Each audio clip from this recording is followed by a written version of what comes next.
Little storyteller.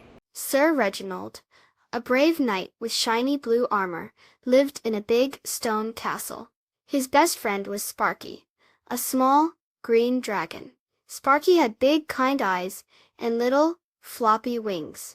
One sunny morning, while they were playing hide-and-seek in the castle gardens with the fluffy white bunnies, Sparky suddenly went, "Hic, hic," went Sparky again. But this time, little shimmering sparkles floated out of his nose. They twinkled like tiny stars as they drifted away. Sparky's face turned a little red. "Oh dear," he mumbled, "my hiccups are making sparkles again." He always felt a bit silly when he hiccuped sparkles. Sir Reginald, who had been hiding behind a big pink rose bush, popped his head out. He saw the sparkly hiccups. His eyes widened with wonder. "Wow, Sparky," he said. "Your hiccups make the prettiest sparkles I have ever seen." Sparky still looked a little sad. "But they just pop out when I don't want them to," he said. "It's silly." Sir Reginald thought for a moment, his hand on his chin. "Silly? Not at all. We can use them." "Use them?" Sparky tilted his head. "How?" Sir Reginald grinned. "The king is having a big party next week. The castle needs decorations.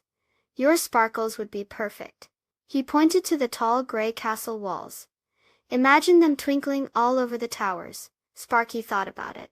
Sparkles all over the castle? That did sound rather nice. He took a deep breath. Heek! More sparkles floated out, landing on a window, making it shimmer. "Maybe," Sparky said, with a small smile. So Sir Reginald and Sparky got to work. Sir Reginald would point to a spot, like a gray stone pillar, or a round tower, and Sparky would try to hiccup in that direction. Heek! Heek!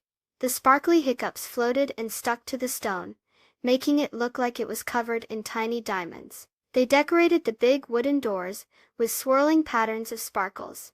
They made the banners, hanging from the castle walls, shimmer and shine. Even the fluffy white bunnies came to watch, their noses twitching as the sparkles floated by. When the day of the party arrived, the castle looked magical. It twinkled and gleamed in the sunlight, all thanks to Sparky's sparkly hiccups. The king was so happy.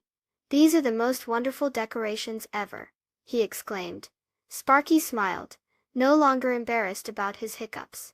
He learned that even things that seem a little bit silly can be special and useful. And Sir Reginald learned that being a good friend means helping others see the good in themselves. Please subscribe. Thank you.